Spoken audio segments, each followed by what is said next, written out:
My aunt sent the family group chat a clip of them mocking me. Freeloader? Please, he's just our wallet. They didn't realize I was in the chat. I stayed silent until the rent, car note, and credit cards all went unpaid the next week. I, 32M, thought I was being a good son and nephew.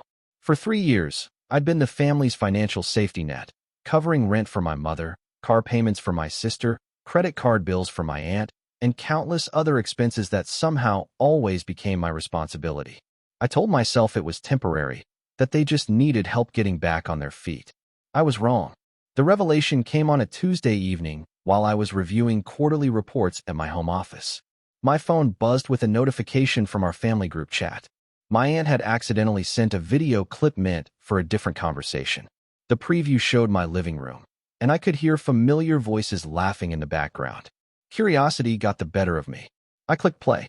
The video was shaky, clearly recorded in secret during last Sunday's family dinner at my place. My aunt was holding her phone low, capturing my mother, sister, and cousin as they sat around my dining table after I'd excused myself to take a work call. Their voices were crystal clear. My mother was in the middle of a sentence, gesturing toward the kitchen where I'd been preparing dessert just minutes earlier. She was telling them how I'd mentioned wanting to cut back on some of the financial support I'd been providing. The way she said it made it sound like I was being unreasonable, like I was abandoning them in their time of need. My sister chimed in, rolling her eyes dramatically. She said I was being dramatic about money when I clearly had plenty to spare. She pointed out that I'd just bought a new laptop and had been talking about a vacation. Her tone was dismissive, almost mocking. But it was my cousin who delivered the line that made my blood run cold. He leaned back in his chair, the one I'd bought for my dining set, and laughed. He said something about how I liked to act like I was struggling when I was clearly loaded. Then came the words that would replay in my mind for days. He called me a freeloader, then corrected himself with a smirk, saying I wasn't a freeloader at all, I was just their wallet. The others erupted in laughter. My aunt's camera shook as she tried to contain her own giggles. My mother added that I was too soft to ever actually stop helping them, that I'd always cave because I couldn't stand disappointing family. My sister agreed, saying I was predictable that way. The video ended abruptly, probably when they heard me coming back from my call. I sat in my office chair, staring at the black screen of my phone. The silence in my house felt deafening. These were the people I'd been sacrificing for, working overtime to support, skipping my own wants and needs to ensure they were comfortable. And they saw me as nothing more than an ATM with emotions. The worst part wasn't even the mockery, it was the casual certainty in their voices. They weren't worried about hurting me because they genuinely believed I'd never stop giving them money. They had me figured out, or so they thought. I screenshot the video before my aunt could delete it, then sat back to think. My first instinct was to confront them immediately, to call them out in the group chat or show up at my mother's apartment demanding an explanation. But something held me back. Maybe it was the businessman in me, the part that had learned to think strategically before acting. Instead, I did something that surprised even me. I stayed silent. The next morning, I went to work as usual. My colleagues noticed I seemed distracted during meetings, but I brushed off their concerns. I spent my lunch break making phone calls, not to family members, but to banks and service providers. I was gathering information, understanding exactly what I was responsible for and what I could legally stop paying. The list was longer than I'd realized. My mother's rent, which I'd been covering for 18 months. My sister's car payment and insurance, which she'd convinced me to take over after she'd lost her job 8 months ago, a job she'd quit, I later learned, not lost. My aunt's credit card payments, which had started as a one-time favor and somehow became a monthly obligation. My cousin's phone bill, gym membership, and even his streaming service subscriptions. I'd been so focused on helping that I'd never stopped to calculate the total. The monthly amount was staggering. Nearly 40% of my take-home pay was going to support people who saw me as their personal bank account. That evening, I sat in my home office and began making changes. I called my bank first, removing my mother from my account where I'd added her for easy transfers. Then I contacted the credit card company and removed myself as an authorized payer on my aunt's account. I canceled the automatic payments I'd set up for my sister's car and my cousin's various subscriptions. Each call felt like lifting a weight off my shoulders, but I wasn't done yet. I spent the weekend researching my options and consulting with a lawyer friend about any potential legal obligations. He assured me that I had no legal duty to continue supporting adult family members, especially when there were no formal agreements in place. His advice was simple. I could stop whenever I wanted. Monday came and went without any frantic calls from family members. Their bills weren't due yet, so they had no idea what was coming. I went about my routine, attending meetings, reviewing reports, even grabbing drinks with colleagues after work. For the first time in months, I felt genuinely relaxed. Tuesday was when the first shoe dropped. My sister called during my lunch break, her voice tight with panic. She told me her car payment had been declined and the dealership was threatening repossession. She asked if there had been some kind of mistake with my bank, if maybe I'd forgotten to transfer the money. I told her there was no mistake. I explained calmly that I wouldn't be covering her car payment anymore, that she needed to handle her own financial responsibilities. The silence on the other end of the line stretched for nearly 30 seconds. When she finally spoke, her voice had changed completely. She asked what had gotten into me, why I was suddenly being so cruel. She reminded me that she was family, that family was supposed to help each other. She even started crying, telling me she'd lose her car and wouldn't be able to get to job interviews. I almost caved.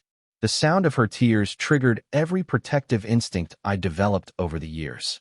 But then I remembered the video, remembered her laughing as my cousin called me their wallet. I told her I was sure she'd figure something out, that she was resourceful and capable. Then I hung up. Wednesday brought a call from my mother. Her landlord had contacted her about the overdue rent, and she was confused because she thought I'd already paid it. Her tone was different from my sister's, less panicked, more annoyed. She seemed to think this was some kind of administrative error that I needed to fix immediately. I explained that I wouldn't be paying her rent anymore, that she needed to make her own arrangements. She was quiet for a moment, then asked if I was having some kind of breakdown. She suggested I might be stressed from work and not thinking clearly. She offered to come over and cook dinner, to help me relax and think through this decision. The condescension in her voice was unmistakable. She was talking to me like I was a child having a tantrum, not a grown man making a rational decision about his finances. I told her I was thinking more clearly than I had in years, and that she had until the end of the month to figure out her rent situation. Thursday was my aunt's turn.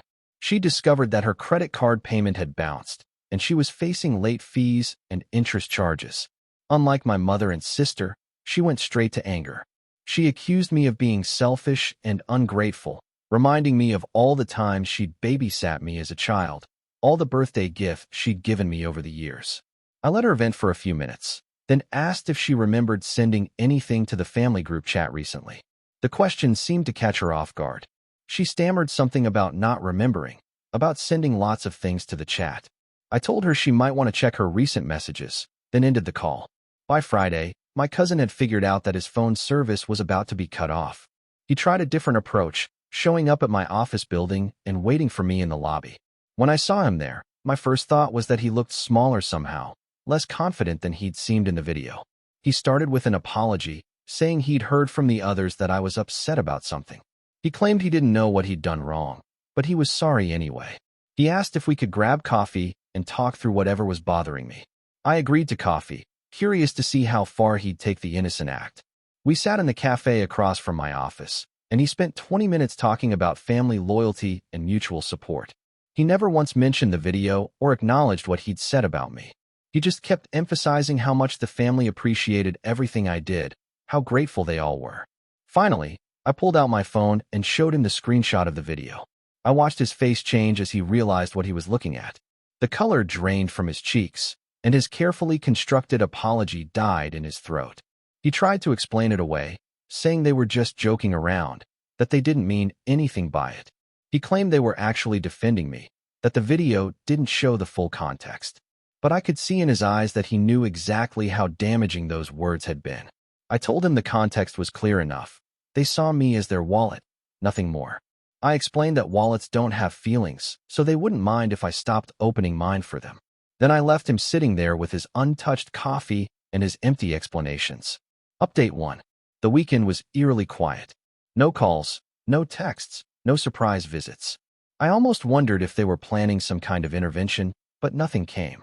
I used the time to do something I hadn't done in months. I actually relaxed. I read a book, watched movies, even started planning that vacation my sister had mocked me for considering. Monday morning brought a group text to the family chat. My mother had sent a message asking everyone to meet at her apartment that evening for an important family discussion. The tone was formal, almost businesslike. I could practically feel the tension through the screen. I arrived at my mother's apartment to find them all waiting in her small living room. The atmosphere was heavy, like a funeral where everyone was angry at the deceased. My mother gestured for me to sit in the chair they'd left empty, coincidentally, the one facing all of them. My mother started by saying they'd all been talking, and they were concerned about my recent behavior. She used words like erratic and concerning, painting my decision to stop funding their lives as some kind of mental health crisis. She suggested I might need professional help to work through whatever was causing me to act so out of character. My sister jumped in with tears already forming in her eyes. She talked about how scared she was to lose her car, how it would impact her ability to find work and get back on her feet. She made it sound like I was personally responsible for her potential homelessness, like my decision to stop paying her bills was an act of deliberate cruelty. My aunt took a different approach, focusing on family history and obligation. She reminded me of every favor the family had ever done for me, every time they'd supported me through difficult periods. She made it sound like I owed them a lifetime of financial support in exchange for their past kindness. My cousin was the most direct. He admitted they'd said some things they shouldn't have, but he claimed it was just frustration talking. He said they were all under a lot of stress and sometimes said things they didn't mean. He asked if I was really going to destroy the family over a few careless words. I listened to all of it without interrupting. When they finished, I asked them a simple question. Did they think I was a freeloader or their wallet? The silence that followed was deafening. They looked at each other, clearly hoping someone else would answer first. Finally, my mother said those words were taken out of context, that they were just venting their frustrations about their own situations. I told them the context seemed pretty clear to me. They'd been laughing about how predictable I was, how I'd never stop giving them money because I was too soft to disappoint family. They'd been mocking my concerns about my own finances while sitting in my house, eating food I'd paid for, discussing bills I'd been covering for years. My sister tried to interrupt, but I held up my hand.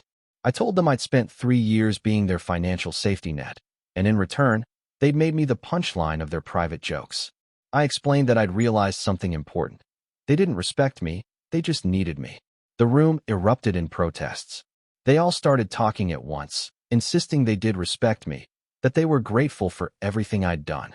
But their desperation was showing now, and it only confirmed what I'd suspected. They were panicking because their easy money was gone, not because they'd hurt my feelings. I stood up to leave, but my mother grabbed my arm. She asked what it would take to fix this, what they needed to do to make things right. The question revealed everything. They still saw this as a negotiation, a problem that could be solved if they just found the right words or made the right promises. I told them there was nothing to fix because nothing was broken. I explained that I was simply choosing to spend my money on myself instead of on people who saw me as an ATM. I said they were all adults who could handle their own financial responsibilities, just like millions of other people did every day. As I walked toward the door, my aunt made one last desperate attempt. She said they'd learned their lesson, that they'd never take me for granted again. She promised they'd be more grateful, more appreciative of my help. She even offered to pay me back someday when they were all back on their feet. I turned back to look at them one final time. They were all staring at me with a mixture of anger, desperation, and disbelief. These were people who'd been so certain of my predictability that they'd mocked it openly. Now they were discovering that their wallet had developed a mind of its own. I told them I appreciated the offer, but I was done being their financial backup plan. I explained that they'd taught me an important lesson about the difference between being needed and being respected. I thanked them for the education, then walked out of the apartment. Update 2.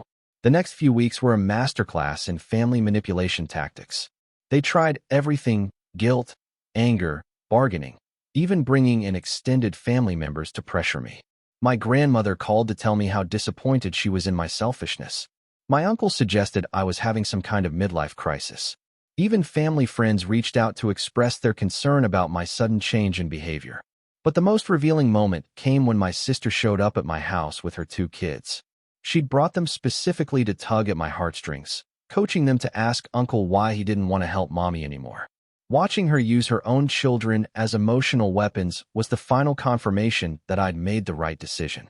I knelt down to their level and explained that mommy needed to learn how to take care of herself, just like they were learning to tie their own shoes and do their own homework.